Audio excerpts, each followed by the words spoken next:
Hello, welcome back to another episode of Dear Source, your Ascendancy Hotline, where you get your daily dose of spiritual guidance, where we dive deep into real life questions and struggles, use ancient wisdom, universal principles to find clarity, peace, and alignment. Whether you're navigating relationships, inner conflict, or seeking purpose, this is a space where we honor our journey with love and compassion, non-judgment, and insight. Drawing from universal laws, A Course in Miracles, The Law of One, and Hermetic principles, we are here to find answers, connect to your truth, and elevate your path to healing and growth. Now let's explore today's letter and connect with wisdom, the wisdom of Source. And today's letter comes from Blocked and Burnt Out. So this reads, Dear Source, I've been in a leadership role for several years, but lately I feel like I've hit a wall. No matter how hard I've tried, I can't seem to move forward or inspire my team like I used to. I feel overwhelmed with stress, decision fatigue, and a sense of stagnation that's weighing me down. It's like an invisible barrier preventing me from reaching the next level of leadership, and I'm not sure what to do. I've tried various professional development courses and coaching programs, but none of them seem to address the root of the problem. I'm starting to wonder if the issue goes deeper, beyond the physical or mental aspects of leadership. A friend recently mentioned energy healing, suggesting it could help clear any blocks that might be affecting my ability to lead effectively. I'm curious, but also skeptical. How does energy healing help me overcome these leadership blocks? Is it possible that something in the energy or aura is holding me back from stepping into my full potential as a leader? And if so, how can I start using energy healing practices to break through these barriers and realign with my purpose? So thank you, Blocked and Burnt Out, for such a beautiful letter. And I would start with offering that absolutely, I agree that there is a lot more going on here than just, I think, the traditional methods and tactics that we have always used in corporate leadership in corporate America to help you step into the highest and greatest version of yourself. So the first thing that I would really offer is we are all energy. First and foremost, we are spiritual beings having a human experience, and we're here to remember who we are. We are here to remember the essence of our soul and express that into the world. And when we do the work that you described before on more so the ego and personality level of self, there is underlying things going on that, if not addressed, really are at play and holding you back from stepping into the highest version of yourself. So this could be a really long episode, and I actually might break it up into two parts. We'll see what Source brings through here.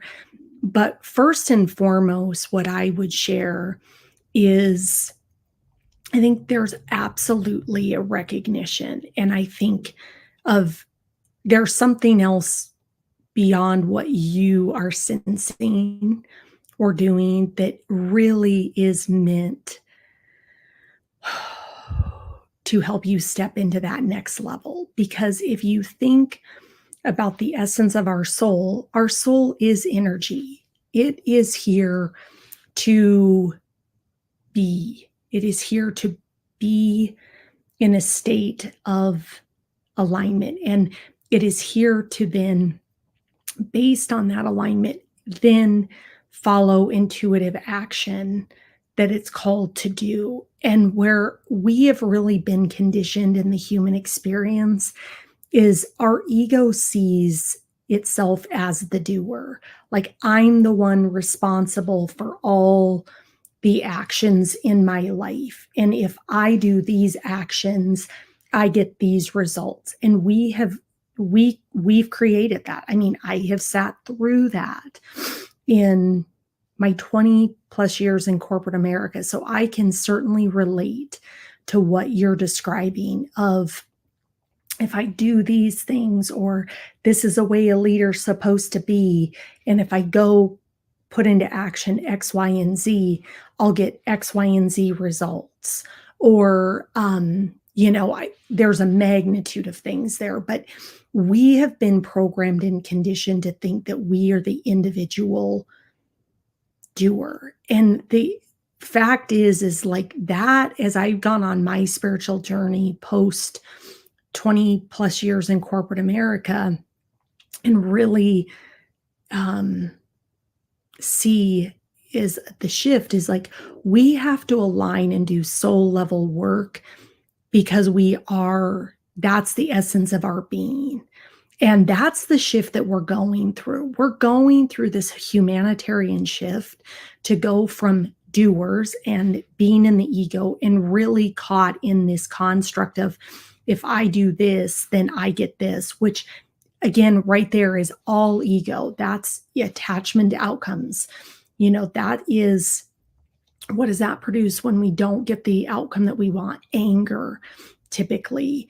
If we also think about, here's the set of actions I need to go do, I'm in control of the situation. So what am I going to get out of that? I'm going to get like fear. I'm in a fear, whether it's my job, I'm in fear of my next promotion, whatever the case might be. If we're driven our actions based on trying to control something, the heart of what is at the heart of that is, I am fearful that I can't surrender and trust the universe to do its job or do what it's here to do, which in essence is here to flow through us and out of us as the highest expression that we are here to be. So when we're in fear and control, we're also not allowing for the highest expression of ourself to come through. So if you think about like being very controlled, like, how is your authentic vibrational expression being put out into the world?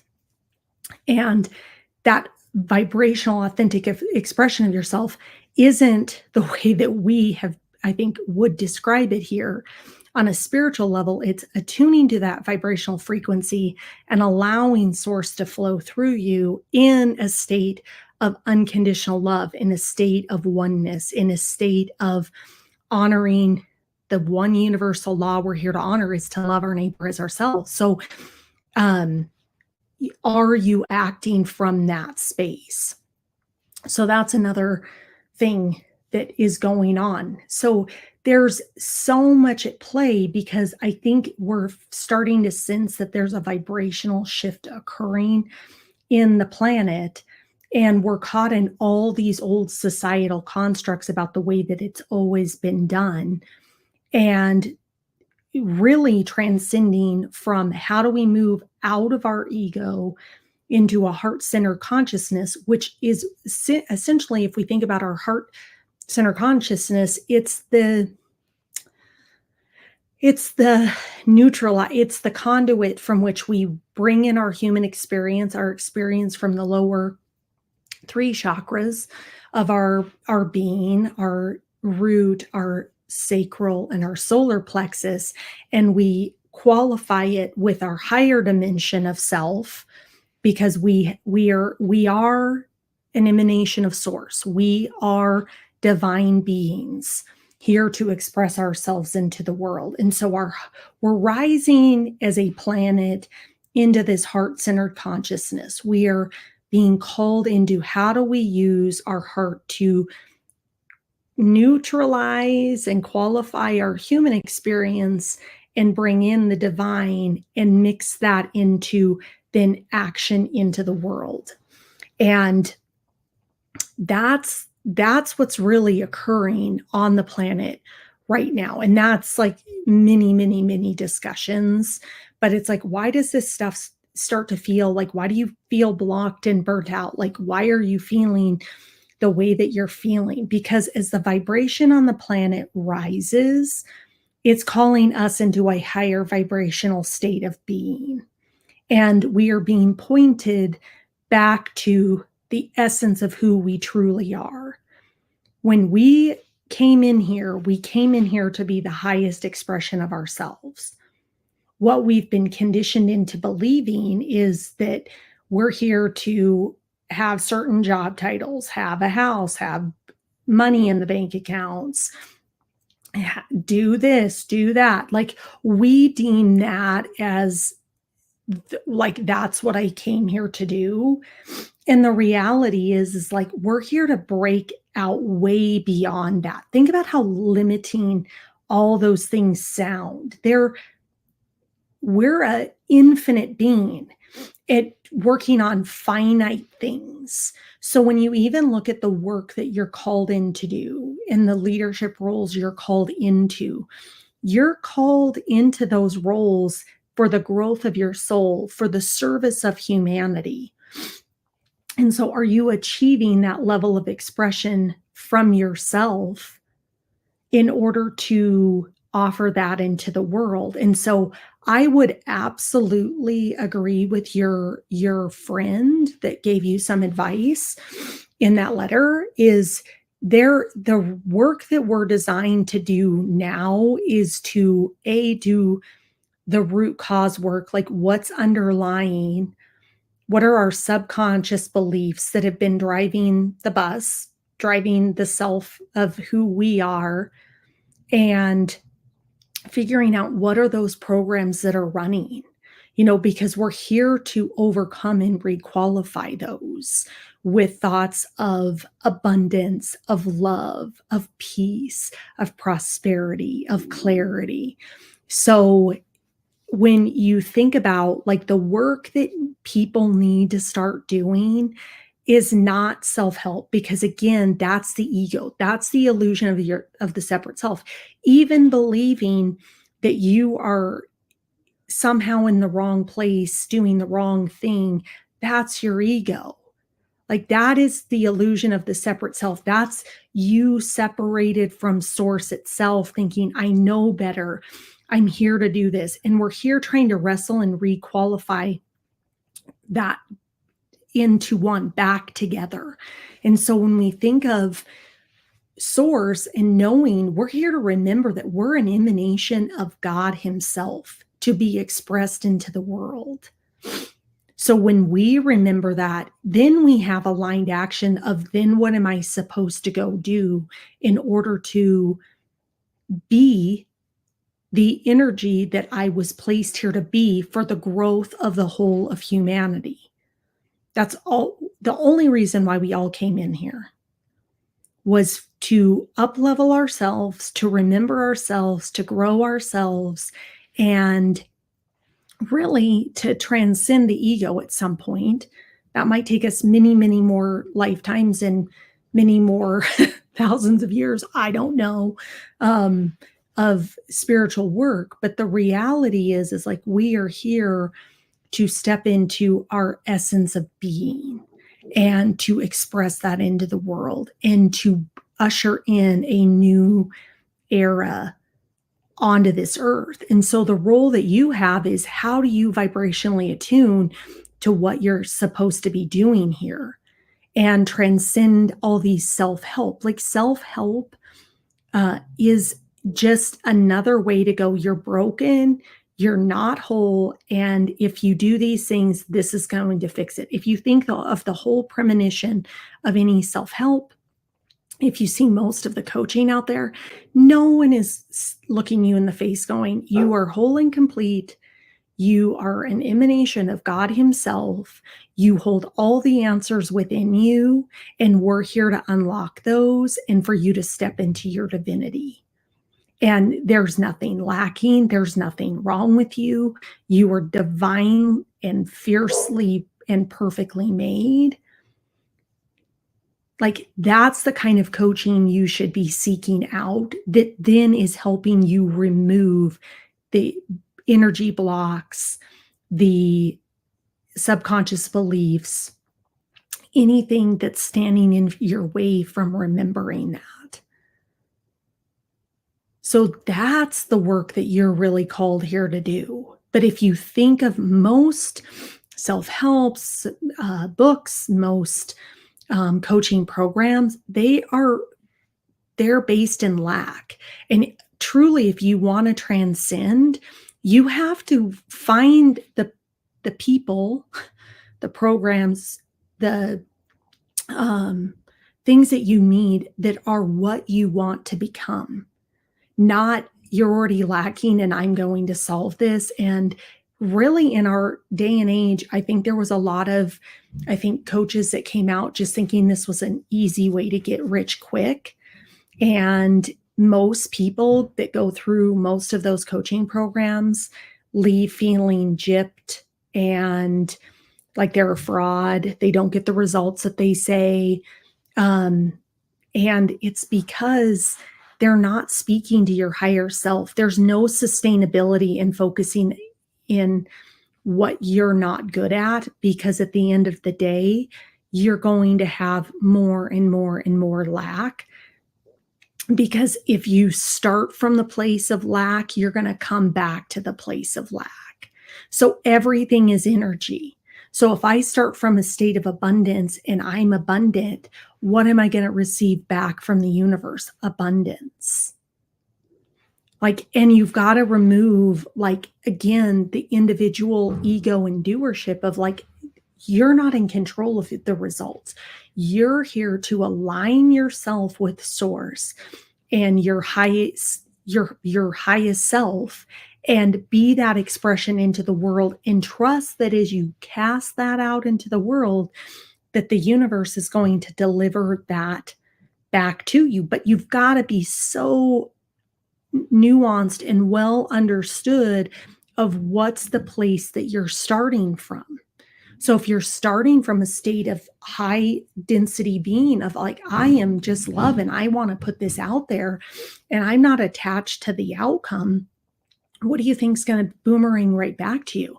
Nothing but abundance. But if you're okay, if I do this and I get this, I'm going to get this back. That's already calculated. That's already controlled. That's already out of alignment with the universal truths of how we're supposed to be operating.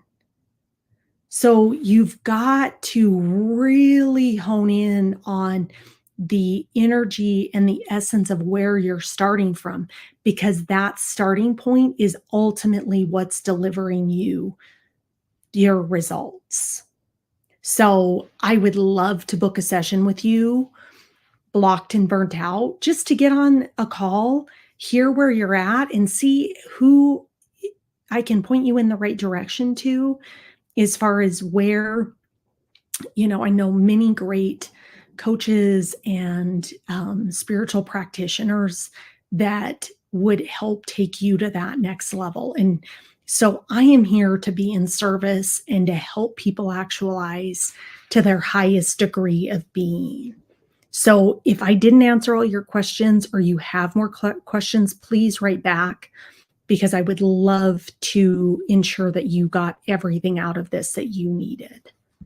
So thank you for joining us on today's episode of Dear Source, where we align spiritual principles with real-world experiences. Remember, no matter the challenges you face, peace, clarity, and wisdom are always available when you connect with your higher self. If today's discussion resonated with you and you're seeking deeper, personalized guidance, I invite you to book a private session with me. The link is always included in the description below. Together, we can explore your spiritual path and unlock the answers you've been searching for. And if you're ready to connect with a like-minded spiritual community, coming soon, the Ascendancy Collective, where we support each other in growth, healing, and ascension. You do not have to walk this path alone. Join us and let's rise together. Until next time, trust the process, honor your truth, and stay connected to Source.